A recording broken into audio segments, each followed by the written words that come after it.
Homelessness is misunderstood, often ignored. Sure, sometimes it gets attention as a symptom of addiction. The fact of the matter is, there's a million different reasons to end up on the street, and addiction is just one of them. My name is Rachel. I'm homeless, and addiction is not my story, but we'll get to that later.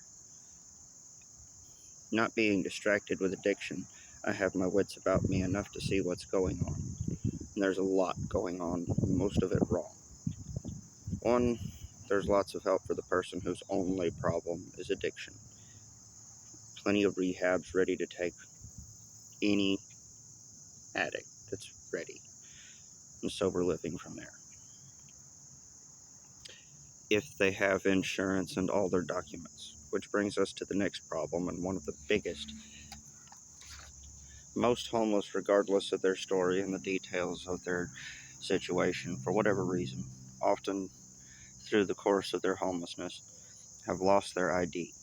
When you lose all three documents, the birth certificate, the social security card, and the photo ID, getting them replaced is next to impossible, especially if you don't know what you're doing and have no address, which brings us to yet another issue.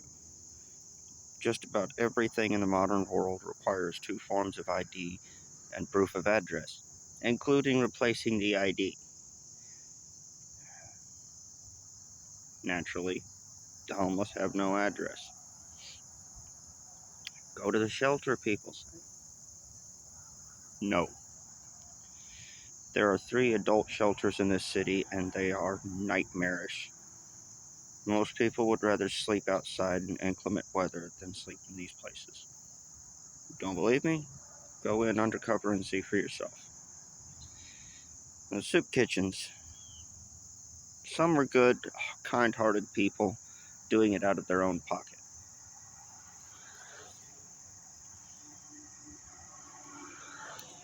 So they are limited in how much they can do and how often. My thanks to those people. Others who get funding have a bad reputation for serving rotten, moldy food.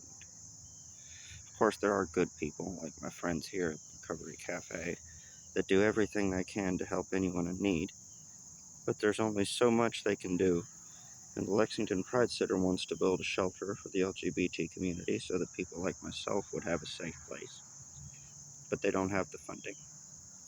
And therein lies one of the biggest problems. Money. Funding. Capitalism. If you're on the street, on drugs, there's plenty of government-funded help. But if you're not on drugs, nobody gives a damn. There's no money to be made in government grants for helping the homeless.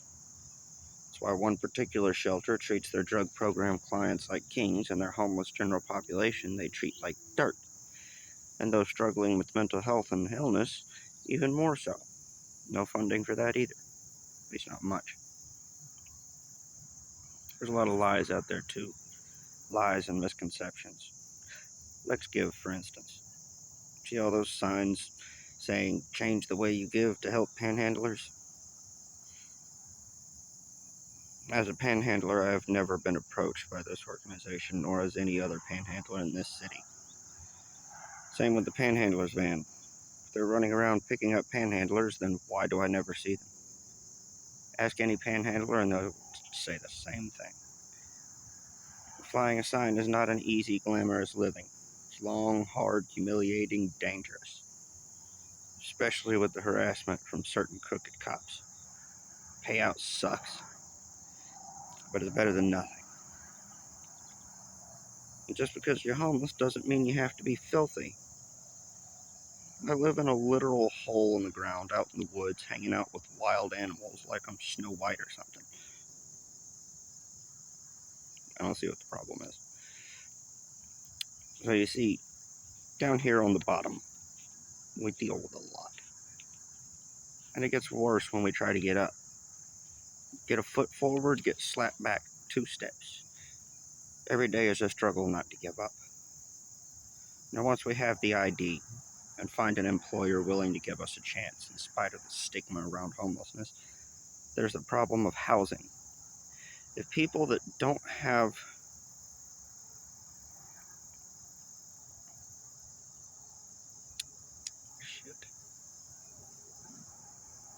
If people that have decent jobs and roommates in some cases are struggling to pay rent, then naturally somebody starting from nothing is going to struggle too. Rent in this city is too damn high. I was struggling to avoid homelessness long before disaster struck because my factory job wasn't paying enough for a studio apartment. Right now, there is an apartment complex in the hood charging $900. They ain't worth $300 like they were charging just a couple years ago. So if the hood prices are that bad, how is anybody supposed to make it? Even when an organization comes along to pay the deposit and up to the first year, if one still can't afford it, when that runs out, it's back to the street. There are more and more people hitting the streets because of high rent, and the rent keeps going up. If we don't fix this, we're going to look like Philly.